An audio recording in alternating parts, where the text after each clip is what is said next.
저는 예. 초중등 때 국어를 잘한다고 생각하는 것은 점수가 주는 환상에 속았기 때문입니다. 네. 초중등 과정에서 영어 수학은 노력 대비 점수가 박한 편이지만 국어는 노력에 비해 점수가 후한 편입니다.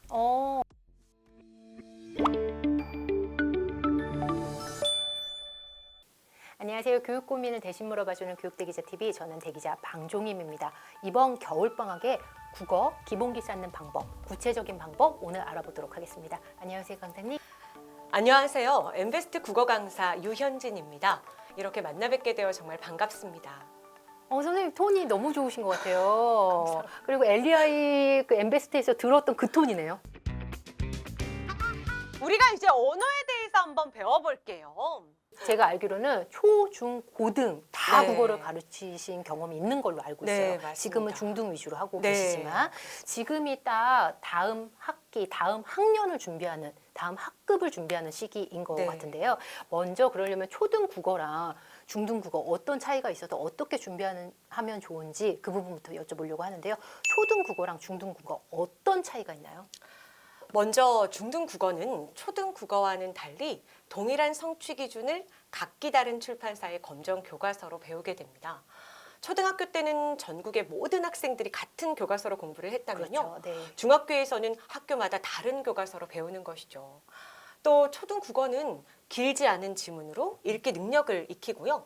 자신의 생각을 낱말이나 문장으로 좀 표현하는 데 집중을 했다면 중등 국어는 다양한 글의 갈래에다가 복잡한 구성의 긴 지문들이 나오게 됩니다. 게다가 이에 대한 충분한 이해를 바탕으로 한 객관식 서술형, 논술형 문제풀이도 해야 하고요. 네. 또 매 단원별로 수행평가도 잘 해내야 합니다. 중등부터. 네. 뿐만 아니라 학생들이 두려워하는 문법도 바로 이 중학과정에서부터 본격적으로 다루게 돼요.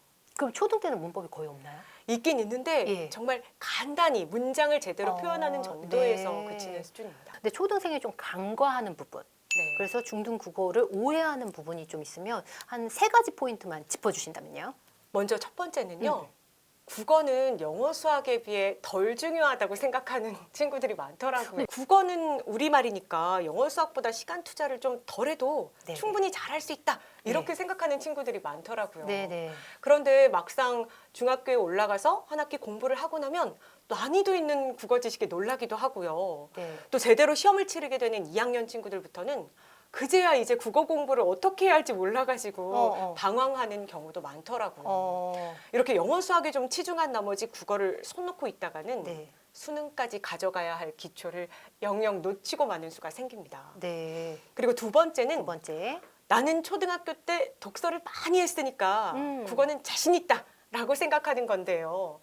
물론 독서를 많이 하는 것과 국어 실력 사이에 아무런 상관관계가 없는 것은 아닙니다.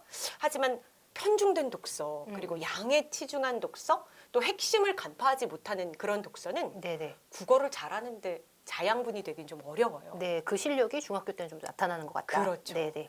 일단 중학생이 되었지만 또 독서가 몸에 안 밴 친구도 꽤나 많습니다.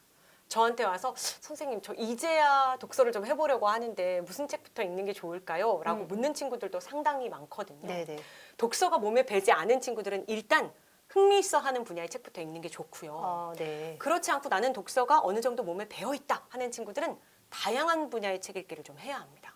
근데 이 다양한 분야의 책 읽기가 선택이 좀 어렵다면 추천도서 목록을 좀 적극적으로 활용하는 것이 좋습니다. 이게 1, 2학년, 3학년 이렇게 좀 나뉘어서 추천도서 목록이 있거든요. 그래서 문학만이 아니라 전체적으로요? 네, 인문도 있고 아, 비문학도 그래요? 있고 다 네네네. 있습니다. 그래서 그것에 맞는 독서를 해주는 것이 좋고요. 예. 저는 사실 이렇게 책을 선택해서 읽는 것보다 이 읽는 방법에 좀 초점을 두고 싶은데요. 네네. 독서를 할 때는 읽기 전, 읽는 중, 읽은 후가 다 중요합니다. 어떻게 다를까요? 그러니까 일단 읽기 전에는 예. 표지에 나와 있는 제목, 글 머리에 그리고 또 글쓴이가 써놓은 차례를 보면서 이 글의 의도가 뭘까? 또 이 글에 담긴 내용들은 뭐지? 이런 것들을 추측해 보는 겁니다. 그런 다음 본문을 읽을 때는 이렇게 책만 들고 읽는 게 아니라 네. 밑줄도 긋고요. 또 옆에다 메모도 해서 핵심을 정리도 해보고요. 네. 또 생겨나는 질문도 적어보는 거예요. 아, 교재도 아닌데요? 네. 오. 이 질문들이 물론 어차피 자신이 찾아야 되는 그렇죠, 답입니다. 그렇죠. 예, 예. 근데 이렇게 독서를 하면 훨씬 깊이 있는 독서가 가능해져요. 궁금증을 갖고 접근을 하는 그렇죠. 거네요. 네. 그리고 책을 다 읽은 후에는 네. 제가 짤막하게나마 독서 기록을 하라고 얘기하는데 네. 현실적으로 잘 안 하더라고요. 네. 그래서 제가 네, 그래서 네네. 제가 어떻게 하면 음성 녹음이라도 해라라는 얘기를 하거든요. 무슨 책 읽었다? 네. 근데 네. 이 책을 읽었을 때 뭐 감동적이었다, 즐거웠다, 재밌었다 뭐 이런 감정 단어를 얘기하라는 게 아니고요. 네네. 좀 깊이 있는 얘기를 끌어낼 필요가 있는데요. 네. 예를 들면 문학 작품의 경우에는 그 등장인물의 삶을 내 삶의 문제로 가져와 생각해 보는 겁니다. 아, 인물은 이렇게 했는데 나라면 어떻게 했을까? 이런 생각을 좀 해보고요. 또 글쓰는 의도에 공감하는 부분이 있을 거고 또 네. 그렇지 않은 부분이 있을 수도 있거든요. 네네. 이런 것들을 좀 깊이 생각해서 조리 있게 말하는 연습을 해서 음성 녹음을 해두면 예. 수행평가에도 좀 도움이 됩니다. 국어는 이해하는 과목이다라고 생각을 많이 하는데요. 네.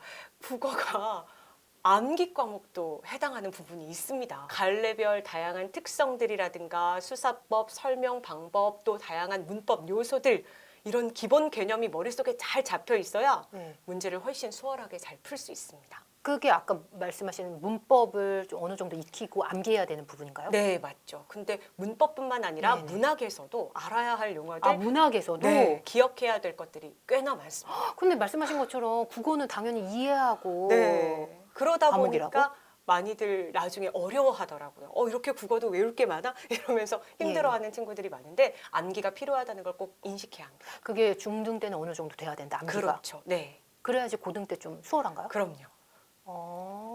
낯서네요. 네. 그러면 암기를 제대로 못해서 혹시 낭패 보는 사례? 친구들도 물론 있을까요? 있죠. 품사 부분이나 뭐 이런 것들이 중학교 1학년부터 나오기 시작하는데 네. 그런 부분은 거의 대부분 다 암기거든요.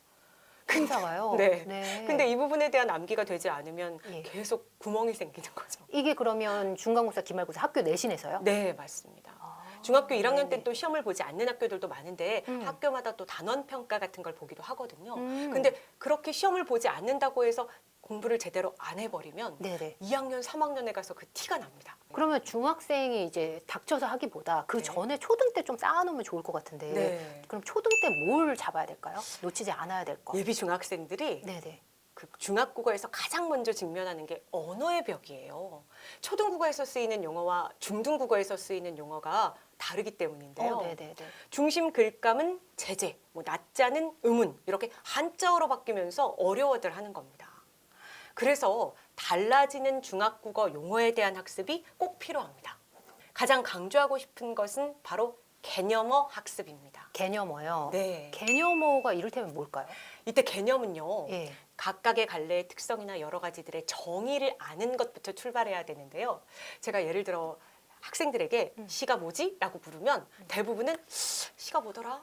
아, 나 그거 아는데? 라고 답변을 해요. 근데 이건 진짜 시를 아는 게 아니거든요. 네네. 자신의 생각이나 느낌을 운율이 있는 언어로 압축하여 표현한 운문, 네. 문학이라고 제대로 답변할 수 있는 개념의 정립이 필요합니다. 그런 학생 있을까요? 그 정도로 하는 친구가? 이렇게 완벽하진 네. 않더라도 네. 핵심 키워드 정도는 짚어낼 수 있는 학생들이 나중에 국어를 잘합니다. 핵심 용어에 대한 개념이 네. 확립이 되어 있고 그거를 얘기할 수 있을 정도. 그렇죠. 그럼 이 공부는 개념어 학습을 어떻게 해야 될까요? 개념어들을 따로 정리한 책들을 좀 참고하면 좋은데요. 네네. 그 못말국어 용어 200이라고 제가 펴낸 책이 있습니다. 네, 오늘 모시게 된 계기가 됐죠. 네. 네네. 제가 학생들에게 많은 질문들을 받는데요. 네네. 대부분의 질문들이 반어법과 역설법의 차이는 뭐예요? 직접 제시와 간접 제시는 어떻게 다른가요? 네. 이런 질문들이 꽤나 많습니다. 네네. 실제 학교 시험에서도 의인법 보기들 중에 화류법을 골라내거나 희곡과 시나리오의 차이점을 묻는 등의 문제 유형들이 나오게 되거든요.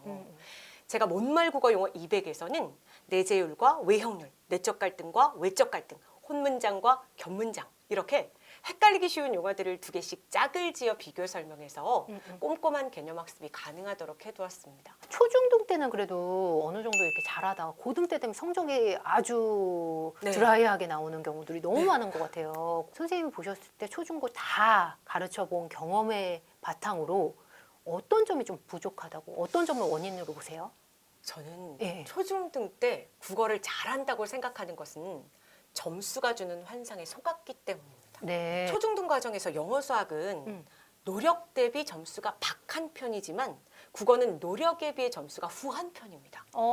그래서 네네. 국어 시험에서 90점 정도 맞으면 나 국어 잘해 라고 착각하는 시작하는 거죠. 네네네. 맞아요. 하지만 초등에서 중등, 중등에서 고등의 학습 난도는 계단식으로 올라가거든요. 예. 그러니 다져두어야 할 기초를 무시하고 예. 그저 학교 내신 점수에만 열을 올리게 되면 예. 갑자기 맞닥뜨린 뭐 고급 어휘, 방대한 양의 지문에 무너질 수밖에 없는 겁니다. 네네.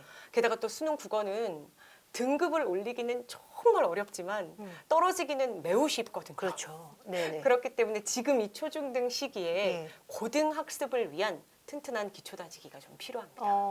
초중등 때 국어를 열심히 하는 친구들이 그렇게 많지 않은 것 같아요. 맞아요. 예. 국어의 중요성을 잘 모르다가 예. 나중에 가서야 깜짝 놀라는 경우들이 많더라고요. 선생님, 그럼 학생들의 실력의 편차는 어떻게 느끼세요? 저는 질문을 받아보면요. 정말 깊이 있게 질문하는 친구들이 있고요. 예. 고등 문제집도 가져와서 질문하는 친구들도 있어요. 중학 과정에서. 중학생인데? 네. 고등 문제집을 풀면서 자기가 궁금한 걸 저한테 와서 이제 질문하는 친구들도 있고요. 또 어떤 친구들 같은 경우에 너무 기본적인 어휘를 몰라가지고 저한테 묻는 친구들도 많이 있습니다. 그리고 어휘를 몰라서 네. 해석이 안 돼서요. 네. 그리고 또 이제 요즘 친구들이 아무래도 이렇게 글로 된 답변이 익숙치가 않은 거예요. 글로 돼. 그래서 질문을 하지만 답변을 해줘도 그 내용을 쉽게 이해를 잘 못하는 거죠. 그래서 예, 예. 2번, 3번 똑같은 질문을 반복하는 학생들이 많이 있어요. 똑같은 학생이. 네. 그래서 네. 저희 연구소에서 굉장히 쉽게 답변을 쓴다고 하는데 네네. 좀 문해력이 떨어지다 보니까 요즘 친구들이 글을 이해하는 능력이 조금 어려움을 겪고 있는 것 영상으로 한번 같습니다. 보니까요. 네, 맞습니다. 국어 학습에 있어서 부모님들이 좀 생각하지 못했던 부분, 놓치는 부분이 있다면요?